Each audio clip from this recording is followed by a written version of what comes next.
Welcome back to Navy Exclusive, your premier source for deep dive military analysis and breaking defense news. Today, we are breaking down a highly sensitive situation that is unfolding right now in the Persian Gulf. There are credible, alarming signs that the United States may be actively preparing to physically take control of Kharg Island, Iran's absolute main oil export terminal. We are talking about a potential ground operation putting boots on Iranian sovereign soil. This is not just speculation, because one of the most secretive and mysterious ships in the entire U.S. military just turned up in a position where it could make this incredible operation happen. This is a massive development that could change the global landscape in an instant. Let's get right into the details of what is happening behind the scenes. The mysterious ship in question is called the MV Ocean Trader, and it is carrying 159 highly trained special operations personnel right now. We are talking about elite Navy SEALs, specialized combat swimmers, and advanced reconnaissance teams who are completely ready to go. And that is just a single ship. On top of that formidable force, there are 2 full Marine Expeditionary Units already positioned in the region. Furthermore, around 2,000 elite soldiers from the historic 82nd Airborne Division are already staged nearby. So, when we talk about a potential ground operation here, we are absolutely not talking about a small, quick raid. We are talking about a serious, heavily armed force. The Ocean Trader has a track record of showing up just before major operations, which is really hard to explain away as a mere coincidence. To understand why this matters so much, you have to look at the geography. Kharg Island is a relatively small piece of land located about 15 miles off the Iranian coast, sitting right in the northern Persian Gulf. To put it into perspective, it is roughly a third the size of Manhattan. But do not let its small size fool you. Through this single island flows about 90% of all Iranian crude oil exports. That is it. That is the exact reason why it matters so much to global superpowers. If Iran loses that island, its ability to fund basically everything vanishes.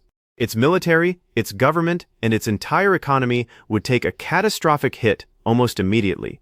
There is simply no backup plan for them at that scale, which is why some key people in Washington have been quietly saying for a while now, if you really want to end this conflict, that is where you go. Recently, advanced satellite imagery picked up the MV Ocean Trader, anchored at Diego Garcia. This is a remote, highly restricted U.S. military base in the middle of the Indian Ocean, located about 1,750 miles from the Persian Gulf. Here is the fascinating thing about the Ocean Trader. From the outside, it looks completely civilian. It looks like a standard, harmless cargo ship. That design is entirely intentional, because what it actually is a floating, classified special operations base. The ship carries those 159 special operations personnel, including Navy SEALs, combat swimmers, and reconnaissance teams, plus a dedicated crew of 50. That is 209 people total, and they can stay at sea for 45 days without any outside resupply. The capabilities inside this ghost ship are absolutely staggering. On board, there are dual helicopter hangars large enough to house heavy-lift aircraft. It holds 150,000 gallons of aviation fuel, along with 4 high-speed assault boats that can be launched in under 20 minutes. It features a specialized dive locker built for 60 combat swimmers, advanced drone workshops, and a full, secure intelligence facility.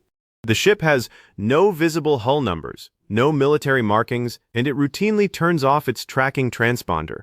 It simply disappears from global tracking maps, and every single time it reappears near a tense region, something major tends to follow.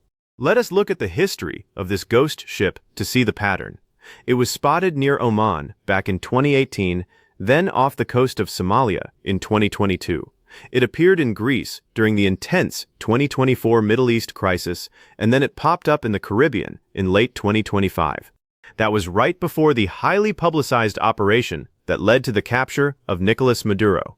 Now, it is sitting at Diego Garcia, well within operational reach of Iran. So, we have to ask ourselves, what is it doing there right now? let us walk through what a potential military operation might actually look like if the administration decides to move forward. Of course, nobody outside of classified planning rooms knows exactly what has been decided. But based on the military assets known to be in the region and how the U.S. military has historically conducted similar operations, we can put together a highly realistic picture. The island itself is about 15 square miles. It features an active Iranian military garrison. It has advanced surface-to-air missile systems and Islamic Revolutionary Guard Corps naval elements patrolling the area. It is certainly not an impenetrable fortress, but it is heavily defended. Therefore, an operation like this would almost certainly start very quietly. Combat swimmers from the Ocean Trader could be in the water hours before any visible action takes place. They would be doing close target reconnaissance, marking landing zones, and potentially taking out coastal sensors before anyone on shore even knows what is happening. Then come the heavy assault boats. The Ocean Trader can launch its 4 rigid-hull, high-speed craft in under 20 minutes. Those specialized boats are low-profile, incredibly fast, and designed specifically for this exact kind of stealth insertion under enemy radar. From the air, you would expect heavy attack helicopters, like Vipers and possibly Apaches, running suppression on any anti-air positions that have not already been dealt with. At the same time, carrier-based jets would be maintaining a dominant air umbrella overhead, and then comes the much heavier wave of forces. The United States military possesses hovercraft-type landing platforms, the kind that can carry heavy armored vehicles across shallow coastal water and put them on a beach fast. Get those heavy assets ashore, and you have changed the entire dynamic of the operation. There are also landing craft specifically designed to transport the newer generation of marine assault vehicles, armored amphibious platforms built for exactly this kind of challenging environment. The 2 Marine Expeditionary Units currently in the region are trained specifically for rapid, violent amphibious assaults. Additionally, those 2,000 elite soldiers from the Army's 82nd Airborne Division have also been moved into the theater. This is a force designed to seize key strategic positions within hours without needing heavy armor.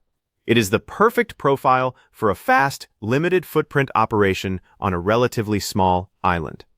Once the oil terminal areas are physically occupied, and this is the key strategic logic, Iran is placed in an impossible position. You cannot bomb your own vital oil infrastructure.